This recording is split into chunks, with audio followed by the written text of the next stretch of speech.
Hello friends, नमस्कार। आज मैं आपके लिए कुछ ऐसे वर्ड लेकर आया हूँ जो हम डेली यूज सेंटेंसेस में हर रोज यूज करते हैं और इनका यूज आप डेली करते हैं, लेकिन आप उनको हिंदी में यूज करते हैं और आपने इनको आज से सीखना है इंग्लिश में इनको कैसे यूज करना है। तो चलिए सर्वप्रथम लेते हैं भोलेनाथ का नाम और तत्पश्चात करते हैं शुरू। आज का हमारा टॉपिक है दोस्तों इंग्लिश रीडिंग क्लास, यानी कि इंग्लिश को रीड करने की क्लास। यहाँ पे देखिए SAY, देखिए SAY का उच्चारण करते हैं दोस्तों हम से। क्या बोलते हैं? से। SOME, देखिए इसको पढ़ेंगे हम सम। क्या पढ़ते हैं? सम। और देखिए THING, इसको पढ़ते हैं थिंग, यानी कि से समथिंग। दोस्तों इसका मतलब होता है से समथिंग को बोलते हैं हम कुछ तो बोलो। से मतलब बोलो, समथिंग होता है कुछ, यानी कि से समथिंग, कुछ तो बोलो। अब अगर हमने बोलना है इंग्लिश में, किसी को कहना है कुछ तो बोलो, तो हम कहेंगे से समथिंग। क्लियर? नेक्स्ट वर्ड देखिए FOR, इसका उच्चारण करते हैं हम फार। क्या करते हैं? फार। और WHAT, इसको पढ़ते हैं व्हाट। फॉरवर्ड, मतलब फॉरवर्ड का मतलब होता है दोस्तों किस लिए। फॉरवर्ड किस लिए? अब मान लीजिए आपको कहता है कोई कि हमें वहां पर जाना है, तो आप उसको इंग्लिश में कहेंगे फॉरवर्ड, यानी किस लिए। ठीक है ना? फॉरवर्ड का मतलब होता है किस लिए। नेक्स्ट वर्ड देखिए CALM। दोस्तों मैं आपको बता दूं कि M से पहले जब भी L आता है तो L वहां पर साइलेंट होता है, इसलिए इसको हमने पढ़ना है काम। क्या पढ़ेंगे? काम। आपने इसको कॉलम नहीं पढ़ना है, काम पढ़ना है। और DOWN का उच्चारण करते हैं हम डाउन। Calm down. दोस्तों काम डाउन का मतलब होता है शांत हो जाओ। Calm down. अगर हमने किसी को बोलना है कि शांत हो जाओ और इंग्लिश में कहना है, तो आप कहेंगे काम डाउन, यानी कि शांत हो जाओ। क्लियर? नेक्स्ट वर्ड बहुत इंपॉर्टेंट है और आप ऐसे धीरे धीरे छोटे छोटे सेंटेंस बनाकर हर रोज इंग्लिश बोलने की प्रैक्टिस कर सकते हैं। यहाँ पे देखिए दोस्तों NOT, इसको पढ़ते हैं हम नॉट। क्या पढ़ते हैं? नॉट। और AT का मतलब होता है एट। ALL को पढ़ते हैं ऑल, यानी कि नॉट एट ऑल। इसका मतलब होता है दोस्तों बिल्कुल नहीं। नॉट एट ऑल का मतलब होता है बिल्कुल नहीं। अब अगर हमने बोलना है किसी को इंग्लिश में बिल्कुल नहीं, तो हम कहेंगे not at all. Clear? Not at all. Next word देखिए WHERE, इसको पढ़ते हैं दोस्तों वेयर। क्या पढ़ते हैं? वेयर। और ON का मतलब होता है ऑन, यानी कि वेयर ऑन। वेयर ऑन का मतलब होता है दोस्तों कहां पर। वेयर मीन्स होता है कहां, और जब ऑन प्रेपोजिशन इसके साथ लग जाती है तो इसका मतलब होता है पर, यानी कि वेयर ऑन। जैसे हम बोलते हैं कि मान लीजिए किसी ने कहा कि हमें वहां जाना है, तो आप क्या कहेंगे इंग्लिश में? वेयर ऑन, यानी कहां पर। ठीक है ना? वेयर ऑन मतलब कहां पर जाना है। नेक्स्ट है DO, मतलब डू। इसको डू पढ़ना है, डो नहीं पढ़ना है दोस्तों, डू। FAST मतलब फास्ट। Do fast. फास्ट मतलब होता है दोस्तों तेज, और डू मतलब होता है करना। इसका मतलब हुआ जल्दी करो। डू फास्ट यानी जल्दी करो। अगर हमने बोलना है किसी को कि इस काम के लिए जल्दी करो, तो फिर हम कहेंगे do fast for this work. इस काम के लिए जल्दी करो, डू फास्ट। नेक्स्ट वर्ड है COME, इसको कहेंगे हम दोस्तों कम। कम का मतलब होता है आना। HERE मतलब here. Come here. Come here का मतलब होता है यहाँ आओ। तो अगर हमने इंग्लिश में कहना है कि कृपया आप यहाँ आओ, तो हम कहेंगे प्लीज कम हेयर। कृपया आप यहाँ आए। ठीक है ना? कम हेयर मीन्स होता है यहाँ आओ। बहुत ही इंपॉर्टेंट सेंटेंस है, छोटे छोटे आपके लिए ठीक रहेंगे। अगर आपको ये पसंद आते हैं तो लाइक कीजिए ताकि मुझे पता चले कि मेरी ऑडियंस को ये चीज पसंद आई है, तो फिर इस टाइप की और वीडियोस मैं आपको डाल दूंगा। क्लियर। नेक्स्ट सेंटेंस देखिए। नेक्स्ट है STOP। इसको पढ़ते हैं दोस्तों हम स्टॉप। स्टॉप का मतलब होता है रुकना एक तरह से। देयर, स्टॉप देयर मीन्स क्या हुआ, स्टॉप देयर होता है दोस्तों वहीं रुको, क्योंकि देयर मीन्स होता है वहां और स्टॉप मतलब रुको, वहीं रुको, स्टॉप देयर। तो we can say that you stop here, कृपया वहीं रुको। नेक्स्ट है GOT। इसको पढ़ते हैं दोस्तों हम गॉट। गॉट, IT का मतलब होता है इट।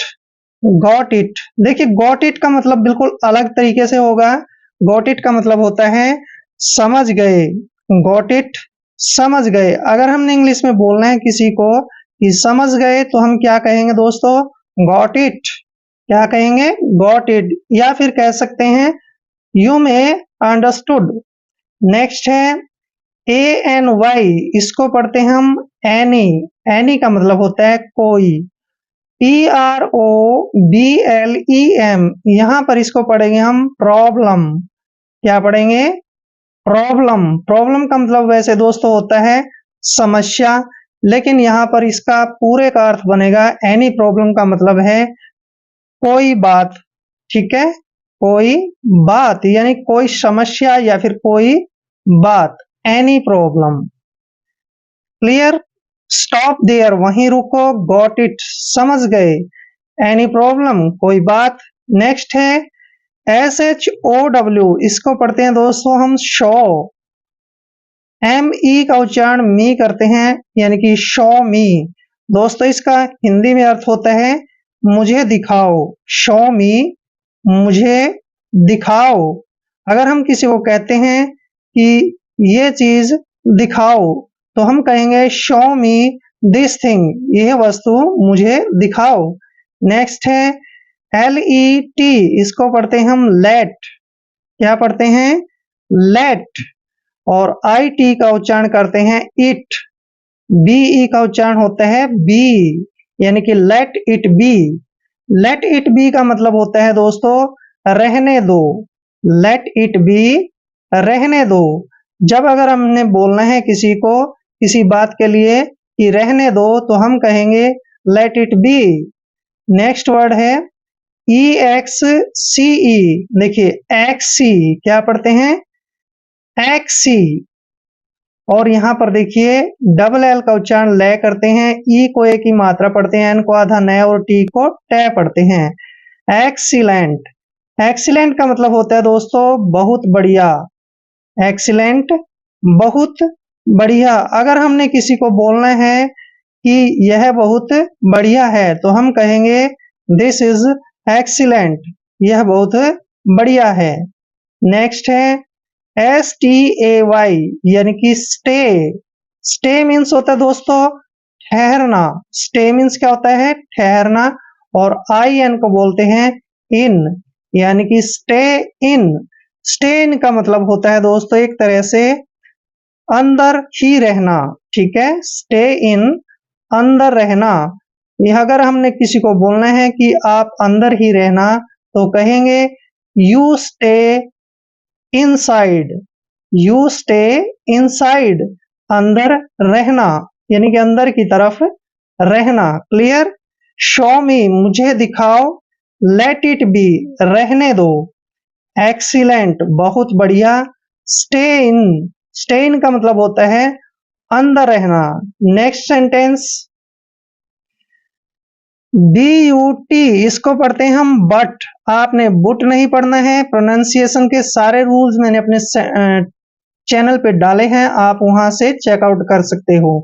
BUT को पढ़ते हैं हम बट। WHY को वाई पढ़ते हैं, वाई। बट वाई यानी कि but why. But why means होता है दोस्तों आखिर क्यों। क्लियर। आखिर क्यों, आखिर क्यों मतलब but why. Clear. But why. Next word देखिए, that is important word for you. A L मतलब ऑल, क्या पढ़ते हैं? ऑल।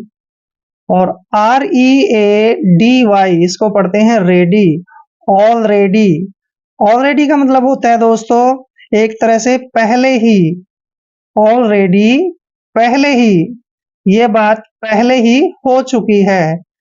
क्लियर?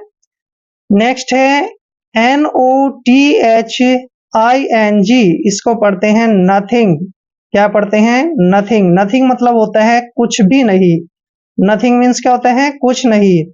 और S P E C I A L, इसका उच्चारण करते हैं हम स्पेशल।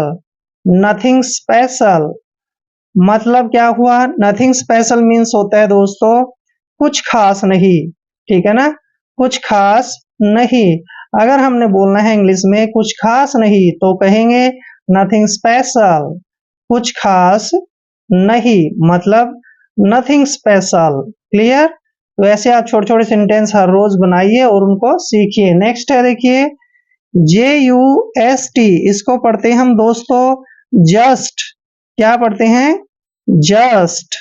LIKE मतलब लाइक, जस्ट लाइक। THAT, इसको पढ़ते हैं that, just like that, just like that. Just like that का मतलब होता है बस ऐसे ही, बस ऐसे ही। मैं तो यहाँ बस ऐसे ही आया था, जस्ट लाइक दैट, बस ऐसे ही। नेक्स्ट वर्ड सेंटेंस देखिए, बहुत ही इंपॉर्टेंट है। THAT एपोस्ट्रोफा कोमा, देखिए ये कोमा होता है, इसको हम अपोस्ट्रोफाज कोमा बोलते हैं और बाद में एस आता है तो इसका मतलब होता है काके की। एपोस्ट्रोफा कोमा का मतलब होता है काके की। और इसको हम सारे को पढ़ेंगे दैट्स। क्या पढ़ते हैं? दैट्स। RIGHT, इसको पढ़ते हैं right, that's right. That's right का मतलब होता है दोस्तों ये सही है। दैट्स राइट, ये सही है। अगर हमने बोलना है इंग्लिश में कि ये सही है तो हम कहेंगे दैट्स राइट, ये सही है। नेक्स्ट सेंटेंस देखिए THEN, इसको पढ़ते हैं दोस्तों हम देन। क्या पढ़ते हैं? देन। और देखिए नेक्स्ट है WHEN, इसको पढ़ते हैं when। देन when का मतलब होता है दोस्तों तब कब, ठीक है, या फिर कब। देन when का मतलब होता है फिर कब। कहते हैं ना अभी फिर कब, तो हम इंग्लिश में कहेंगे उसको देन when, यानी कि फिर कब। जस्ट लाइक दैट, बस ऐसे ही।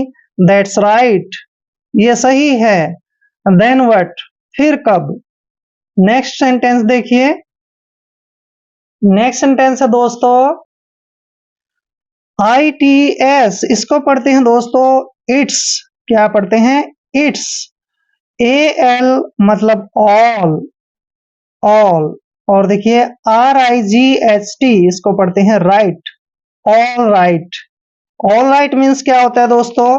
ऑल राइट मीन्स होता है सब ठीक है। All right, it's all right, ये सब ठीक है, यानी कि सब ठीक ठाक है।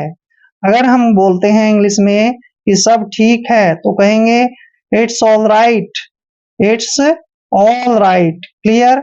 नेक्स्ट है NOTHING, इसको पढ़ते हैं नथिंग। क्या पढ़ते हैं? नथिंग। नथिंग मीन्स होता है कुछ नहीं। MORE means more. Nothing more means बनेगा, नथिंग मोर को हम हिंदी में क्या कहेंगे? और कुछ नहीं। नथिंग मोर, और कुछ नहीं। अगर हम बोलते हैं हिंदी में और कुछ नहीं और इंग्लिश में उसको बोलना है नथिंग मोर, मतलब और कुछ नहीं। नेक्स्ट है GO, पढ़ते हैं इसको गो। नेक्स्ट है outside, go outside. Go outside का मीन्स होता है दोस्तों बाहर जाओ। गो आउटसाइड यानी कि बाहर जाओ। क्लियर? आउटसाइड, बाहर जाओ, गो आउटसाइड। अब यहां पर देखने वाली बात है कि अगर आप छोटे छोटे सेंटेंस ऐसे बोलते हैं तो उससे आपका कॉन्फिडेंस लेवल काफी बढ़ेगा। इट्स ऑल राइट, सब ठीक है। नथिंग मोर, और कुछ नहीं। गो आउटसाइड, बाहर जाओ, ठीक है ना। गो आउटसाइड मतलब बाहर जाओ। क्लियर। नेक्स्ट देखिए, बहुत इंपॉर्टेंट है, THATS, ये पहले भी आ चुका है, इसको पढ़ते हैं हम दैट्स। टी के बाद एपोस्ट्रोफाज कोमा है और फिर एस आया है। एपोस्ट्रोफाज कोमाज का मतलब होता है का के की। क्लियर, यानी कि दैट्स ENOUGH मतलब enough. That's enough, that's enough का मतलब होता है दोस्तों ये काफी है। दैट्स एनफ, ये काफी है, ये काफी है। नेक्स्ट सेंटेंस देखिए, बिल्कुल छोटा ही सेंटेंस है। DONT, देखिए यहाँ भी एन के बाद एपोस्ट्रोफ है, कोमा आया है और फिर टी आया है, तो इसका प्रोनाउंसिएशन करते हैं हम डोंट। क्या करते हैं? डोंट। डोंट डिले, DELAY, यानी कि डिले। डोंट डिले का मतलब होता है देरी मत करो, देरी मत करो। कई बार हम बोलते हैं कि डोंट डिले, यानी कि देरी मत करो। क्लियर। या फिर हम कहते हैं डोंट डू इट। जैसे एक सेंटेंस और लिया हमने, DON एपोस्ट्रोफास कोमा और फिर टी, इसको पढ़ते हैं डोंट। क्या पढ़ते हैं? डोंट। DO का उच्चारण करेंगे डू, IT को पढ़ते हैं इट, यानी कि डोंट डू इट, ऐसा मत करो। देखिए, डू मीन्स होता है करना और इट का मतलब होता है ऐसा, और डोंट का मतलब है मत। ऐसा मत करो, डोंट डू इट, यानी कि ऐसा मत करो। क्लियर। ऐसा मत करो या ऐसा करो मत। डोंट डू इट, ऐसा मत करो। दैट्स इनफ, ये काफी है। डोंट डिले, देरी मत करो। डोंट डू इट, ऐसा मत करो। क्लियर। कई बार हम बोलते हैं प्लीज गिव मी हेल्प, कृपया मेरी सहायता करो, ठीक है ना। तो कई बार कहते हैं गो देयर, वहां जाओ। कम हेयर, यहाँ आओ। तो अगर आप ऐसे छोटे छोटे सेंटेंस की हर रोज प्रैक्टिस करेंगे तो सब आपका जो है इंग्लिश का जो लेवल है वो हाई हो जाएगा। तो मिलते हैं नेक्स्ट वीडियो में, तब तक के लिए जय हिंद, जय भारत।